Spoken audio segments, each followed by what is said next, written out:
Welcome to the Get Published podcast, sponsored by Brodie Consulting Group. To get more information about our coaching, publishing, executive ghostwriting, and podcast production services, go to getpublishedpodcast.com. Hello, I am Paul Brodie, and thank you for joining us for another episode of the Get Published podcast, where we help authors get published with a proven system that works. Today, we're being joined by BJ Neblet, author of Planet Alt Ceti 9, The Lost Princess. BJ, welcome to the show. Hello, Paul. Thanks a lot. Appreciate you being here. Are you ready to get started? Sure. All right, question number one. What is the one piece of advice that you would give to a first-time author who is currently writing their book? Well, it's so easy as an established author to just say, hang in there, don't give up. But that's basically true. Writing, I have found anyway, and most people will probably attest to the fact it's like the loneliest occupation you could have, and it's very easy to get discouraged. But if you just continue to believe in yourself and especially believe in your characters, listen to your characters. They're not going to lead you wrong. Even if it seems at first you wonder, where are my characters taking me? Why are they doing this? Trust them. They'll lead you down the right path and keep at it. And what do you feel is the hardest part about getting published? Oh, gosh, with, the different directions that publishing has taken in the past decade or two with self-publishing, vanity presses, traditional publishing online and such, again, it's very easy to get discouraged, although there are ways to make that work for you. You just need to hang in there and keep plugging. Good writing will always find an outlet. Now, if you find yourself you're a busy person and torn in other directions, or you spend most of your time doing your writing, then maybe finding an agent to do your bidding for you is the way you need to go. Otherwise, you just need to keep plugging away. And one thing I've found that helps quite a bit, if you're like me, you probably have some short stories or perhaps some minor works lying around collecting dust, doing nothing. The internet-only publications and places where you could place short stories for free is a great way to get yourself out there, get yourself noticed, get your writing noticed. And in regards to your books, did you go through a traditional publisher or did you publish them yourself? I have a traditional publisher. I was very lucky. I hung in there. I probably sent out 50 or so of queries and whatever they need. That's another thing. Publishers always want something different. Every publisher wants something different, a little bit of this, the entire book, just a query, whatever it takes. But I've sent out probably my first book, Elysian Dreams, 50 or 60 queries, and 6 months later I actually had two traditional publishers coming after me, asking me if I was interested. But that's not the norm. Like I said, I was very lucky. And at the time, I didn't know what I was doing anyway. I just figured you write a book, you send it out to a publisher, and boom, it's done. So that's what I did. And which traditional publisher did you go with, if you don't mind me asking? No problem. It's Brighton Publishing. They've been great for me. Brighton Publishing, gotcha. Yeah, we always like to make notes just to see which publishers you went through and if they were able to help you. So it sounds like they were very helpful in regards to your journey. They're a wonderful group. They offer several alternatives. Traditional publishing is their mainstay. They also have the assisted publishing, and they help in many ways. They have different avenues you can take. Well, let's talk about marketing. So please share a marketing strategy that you have used in your book launch that worked well. Well, a book is a commodity, and like anything else, you have to know your audience, and you have to play and appeal to your audience. My books are mostly, for the most part, fantasy and sci-fi. So believe it or not, I hit most of the sci-fi cons, the fantasy comic, and the comic cons. I try and hit as many as I can, and they have become great outlets for my books. Also, along with traditional bookshops, as many bookstores as I could hit doing signings and release parties, I try and find the niche bookstores which specialize in sci-fi and fantasy, since that's mostly what I write. My latest book, Planet Alt Ceti 9, deals very heavily with video gaming. And I have had a couple of signings at local game emporiums of all places, and that went very, very well. Yeah, you got to just basically know your audience and where to go and take it to them. Well, with that strategy, it sounds very similar to with the book Ready Player One. Exactly. It's kind of similar to Ready Player One. It deals with video game and video game addiction and kind of goes off in a different direction from there, though. Well, and you mentioned such great strategies. So knowing your audience with your books between fantasy and sci-fi, going to Comic-Con and Fantasy-Con, those different type of events, to niche bookstores and also to local video game stores. Those are great strategies because it all ties in with your target market and exactly the books that you're marketing to the audience.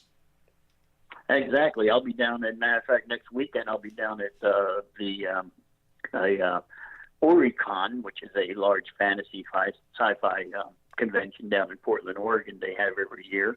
And there's several. I live in Seattle. There's several that come into town, so I'm fortunate to be in a large enough market where they come to me.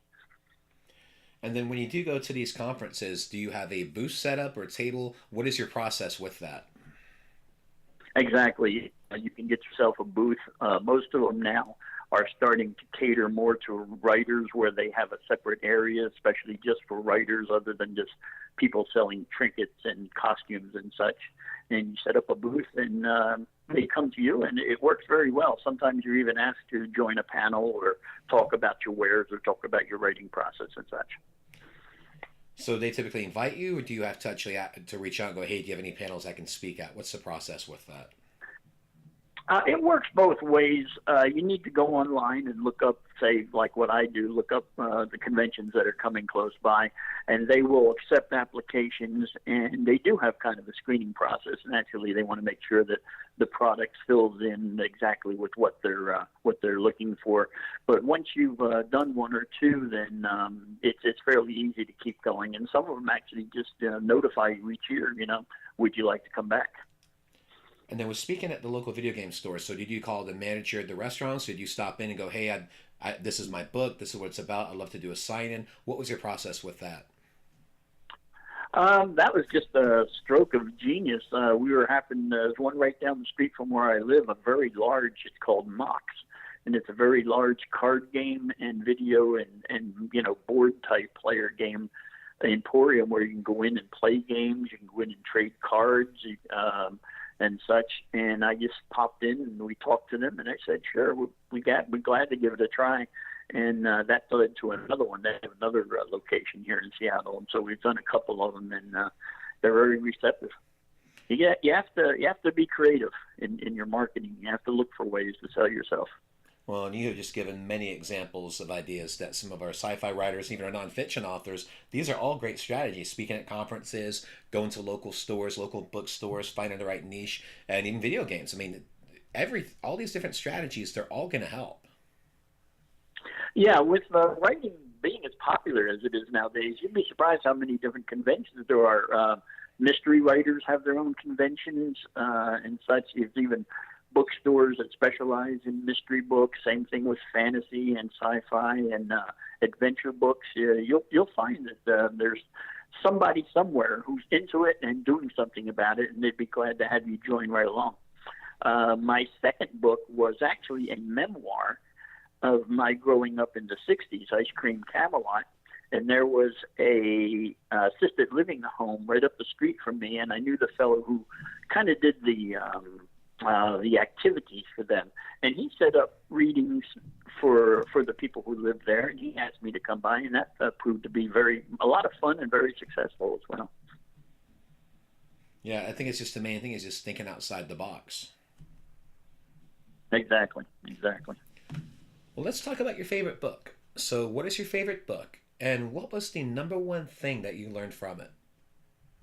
Oh gosh, we could talk about that for quite a while. This is the hard question. But yeah, this is the hard question.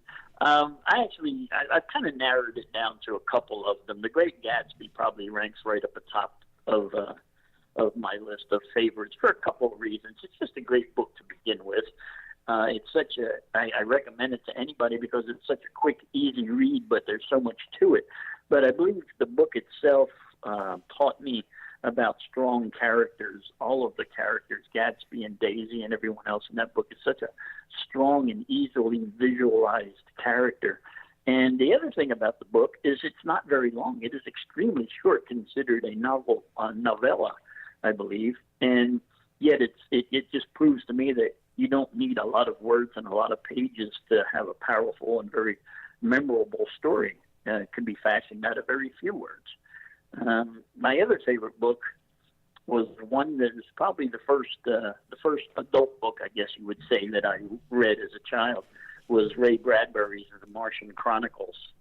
And that book taught me how to think and how to dream and how to write beyond my own limits, as you said, out of the box.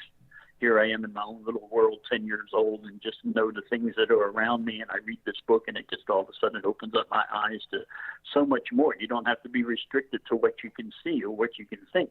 There's so much more out there. Use your imagination. It's great. And it taught me about that. It taught me all those things. And for a final question, what is your favorite quote and why? That's another tough one.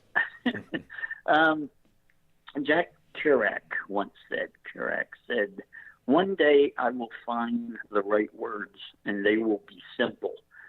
And it's such a simple quote that says so much. It's kind of like a entire writing course scrolls down, melted down to one sentence. Basically, keep it simple. You don't have to be a thesaurus. You don't need a thesaurus. You don't need to be someone who just uses a lot of big words or anything to prove yourself. Just write simply. It's that simply. Keep it simple and write what feels natural to you. And that's the best advice you can give to any writer, I think. Well, BJ, I want to thank you for being a guest on the show. What is the best way for people to find you online?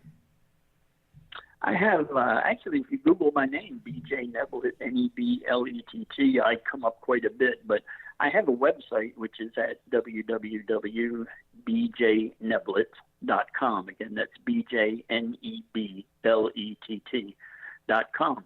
And you'll always be able to keep up with what's going on with me, where to find my books, and you're even able to purchase some signed copies directly from me. Well, BJ, I want to thank you once again for being on the show, and I wish you all the best in your author journey ahead. Thank you, Paul. Thanks again for joining us today. To learn more about how you can be featured in our brand new Get Published business book, go to getpublishedpodcast.com.